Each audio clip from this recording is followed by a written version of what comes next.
24 दिसंबर वाला पूरा पेपर। नमस्कार प्यारे बच्चों, स्वागत आप सभी का आपके अपने YouTube चैनल में। तो ये पेपर है आपके कक्षा 10वीं अर्धवार्षिक परीक्षा हाफ ईयरली एग्जाम 2024-25 का पेपर है। गणित का पेपर है, मैथमेटिक्स का पेपर है, जो आपके 24 दिसंबर को आने वाला है। अगर आपने एग्जाम से पहले ये कंप्लीट पेपर आपने अच्छे से तैयार कर लिया तो गणित के पेपर में, मैथ के पेपर में 24 दिसंबर को आप पूरे 70 मार्क्स हैं वो फोड़ सकते हैं, पूरे 70 नंबर आप ला सकते हैं। तो वीडियो को आपको कंप्लीट देखना है। और वीडियो को शुरू करने से पहले आप सभी बच्चों से मेरी एक रिक्वेस्ट है, यदि अभी तक आपने हमारे चैनल को सब्सक्राइब नहीं किया है तो सब्सक्राइब कर लीजिए और साथ में नोटिफिकेशन बेल को प्रेस कर लीजिए। तो इस वीडियो के अंदर कंप्लीट पेपर है वो आपको मिलने वाला है, तो वीडियो को आपको कंप्लीट देखना है। तो सबसे पहले पेपर के अंदर आप देख सकते हैं, सबसे पहले आपको पेपर के अंदर यहाँ पर टाइमिंग है, जो समय है वो आपको दिया गया है 3 घंटे 15 मिनट और पूर्णांक है 70, यानी गणित का ये पेपर आपके 70 नंबर का होने वाला है।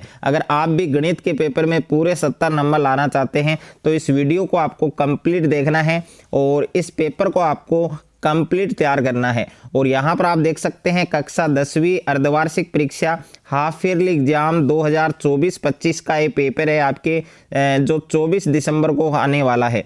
और गणित का पेपर है आपके, मैथ का पेपर है और इस पेपर का कोड आप देख सकते हैं 1003 और दोनों साइड में बार कोड है, ये भी आप देख सकते हैं। और यहाँ पर सामान्य अनुदेश आपको दे रखे हैं कि परीक्षार्थी प्रश्न पत्र के पहले पृष्ठ पर अपना अनुक्रमांक रोल नंबर है वो आपको अवश्य लिखना है और प्रत्येक प्रश्न के सामने उसका अंक भार अंकित है। और यहाँ पर जनरल इंस्ट्रक्शन है, जो सामान्य अनुदेश है वो आपको इंग्लिश में दे रखा है। तो सबसे पहले पेपर को शुरू करने से पहले यहाँ पर जो निर्देश आपको दिए गए हैं, इंस्ट्रक्शन आपको दिए गए हैं, इनको आपको जरूर फॉलो करना है। तो यहाँ पर पहला इंस्ट्रक्शन है आपके कि सभी प्रश्न हल करने अनिवार्य हैं और दूसरा इंस्ट्रक्शन है कि जिन प्रश्नों के आंतरिक खंड हैं उन सभी के उत्तर है वो आपको एक साथ लिखने हैं। तो सबसे पहले पेपर के अंदर आपको खंड ए दिया गया है, सेक्शन ए दिया गया है।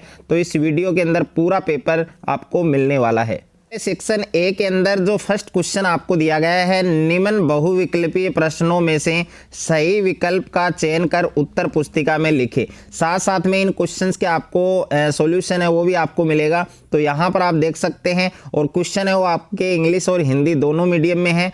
Choose the correct option from the following multiple choice questions and write them in the answer book. तो यहाँ पर क्वेश्चन नंबर फर्स्ट है आपके कि 2 अंकों की सबसे छोटी अभाज्य संख्या।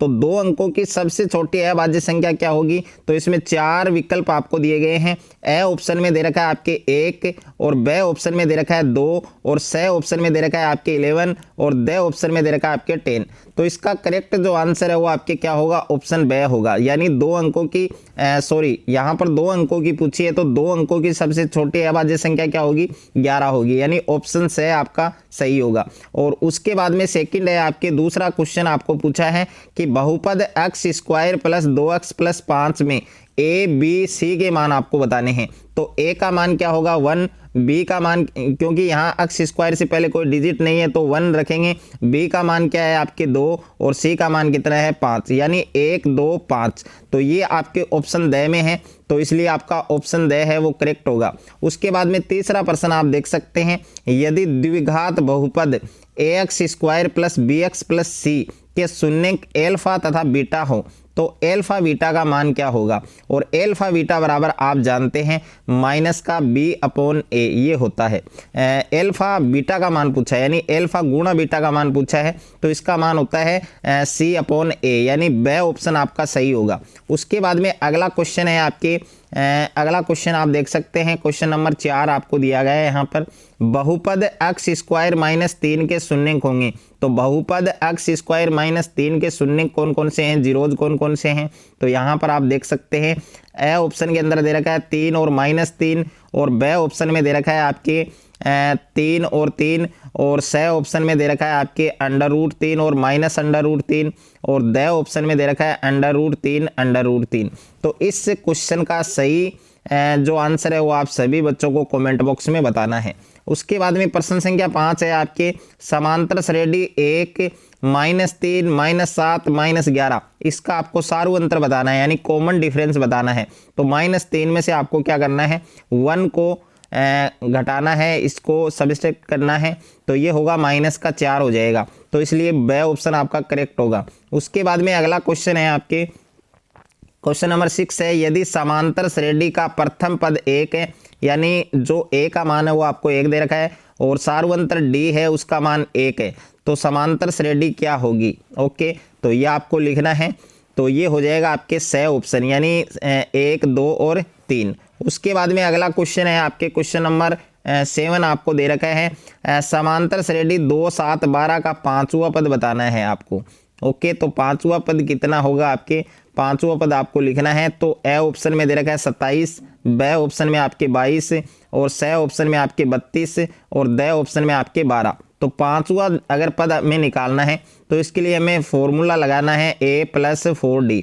क्या लगाना है, a+4d। ए का मान हमारे पास कितना है, 2 है, और प्लस और 4 मल्टीप्लाई डी का मान कितना है, तो डी का मान अपन माइनस कर सकते हैं, 12 में से 7 घटाएंगे तो 5 बचेगा।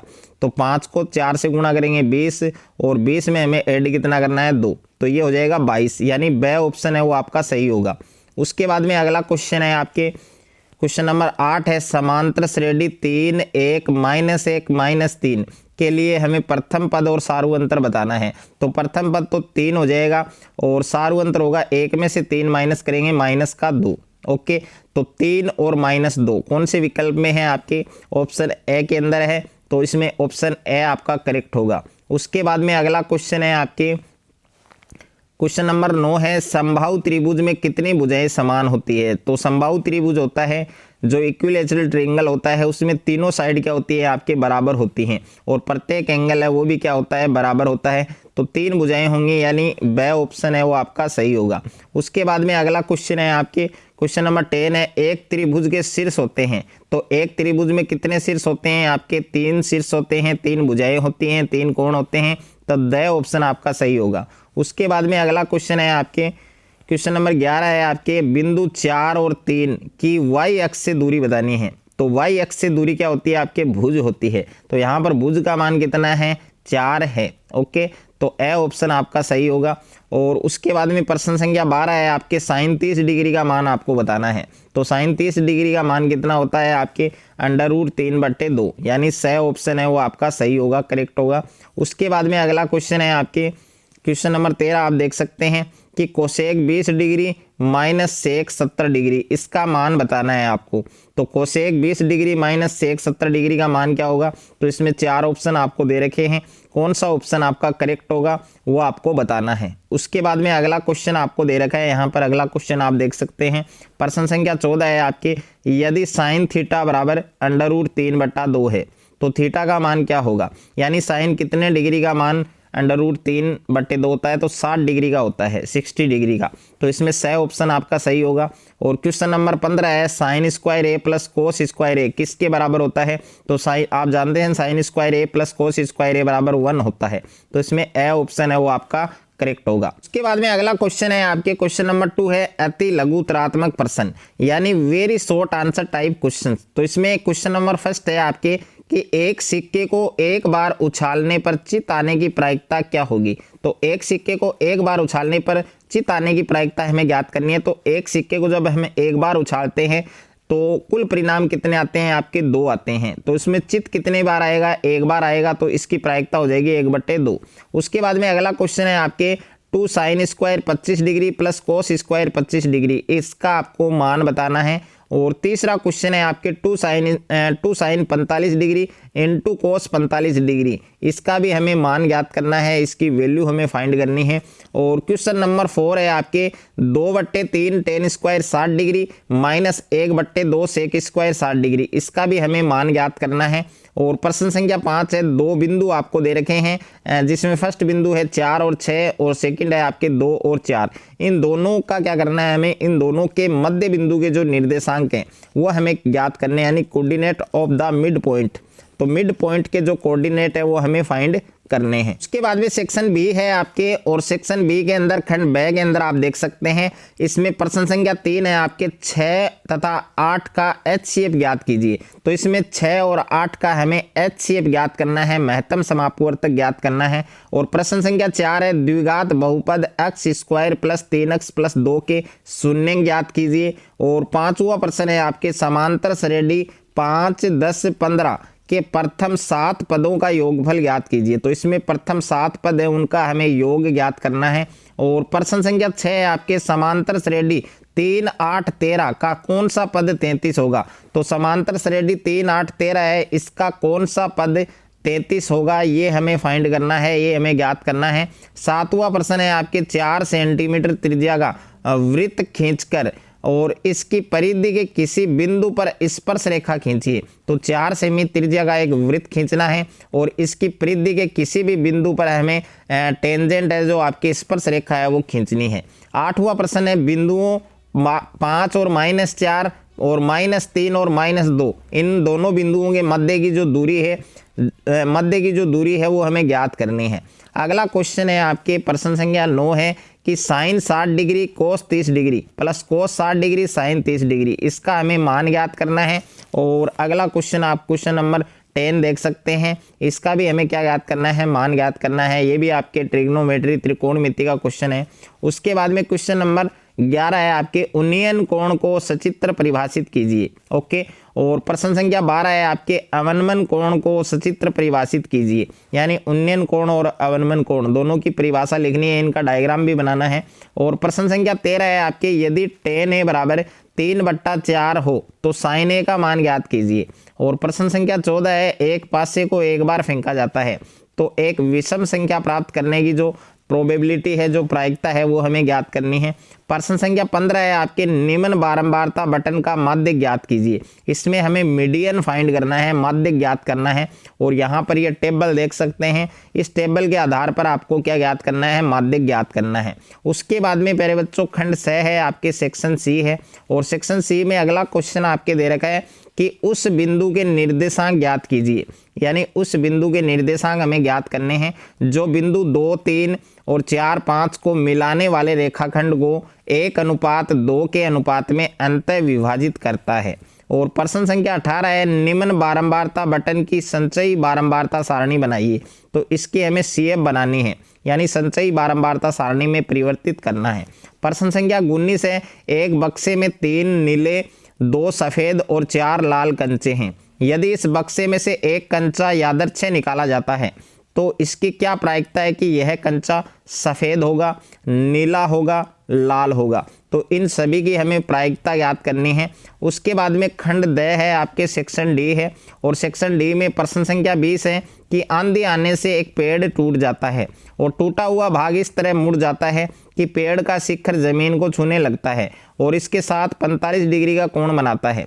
पेड़ के पाद बिंदु की दूरी यानी आधार की दूरी जहां पेड़ का शिखर जमीन को छूता है 8 मीटर दे रखा है। तो टूटने से पूर्व पेड़ की ऊंचाई है जो हाइट है वो हमें ज्ञात करनी है। और इसके अथवा में प्रश्न दे रखा है, अगर ये प्रश्न आपको नहीं आ रहा है तो ये वाला क्वेश्चन आप कर सकते हैं कि भूमि से 60 मीटर की ऊंचाई पर एक पतंग उड़ रही है। पतंग में लगी डोरी को अस्थायी रूप से भूमि के एक बिंदु से बांध दिया गया है। भूमि के साथ डोरी का झुकाव 60 डिग्री है। तो यह मानकर कि डोरी में कोई ढील नहीं है, डोरी की जो लंबाई है, जो लेंथ है वो हमें ज्ञात करनी है। और प्रश्न संख्या 21 है, ये आप देख सकते हैं, इसमें आपको स्पर्श रेखा खींचनी है और अथवा में भी ये स्पर्श रेखा वाला क्वेश्चन है। उसके बाद में क्वेश्चन नंबर 22 है निम्न बारंबारता बटन का माध्य ज्ञात कीजिए। तो प्यारे बच्चों इसमें आपको क्या याद करना है, माध्य ज्ञात करना है, मीन ज्ञात करना है। यहाँ पर आपको वर्ग अंतराल दे रखा है, बारंबारता दे रखी है। और इसके अथवा में प्रश्न आपको दे रखा है कि निम्न बारंबारता बटन का आपको बहुलक ज्ञात करना है, यानी मोड ज्ञात करना है। इसका क्या ज्ञात करना है, मोड। तो इसमें आपको वर्ग अंतराल दे रखा है, बारंबारता दे रखी है। तो पूरा पेपर इस वीडियो के अंदर मैंने आपको दिया है। अगर आप ये पूरा पेपर अच्छे से तैयार कर लेते हैं तो मैथ के अंदर, गणित के अंदर पूरे 70 मार्क्स हैं वो आप अचीव कर सकते हैं। अगर आपको ये वीडियो अच्छा लगे तो वीडियो को ज़्यादा से ज़्यादा बच्चों के साथ शेयर करें, ज़्यादा से ज़्यादा वीडियो को लाइक करें। और चैनल पर आप नए हैं तो चैनल को आप सब्सक्राइब कर लीजिए और साथ में नोटिफिकेशन बेल को प्रेस कर लीजिए।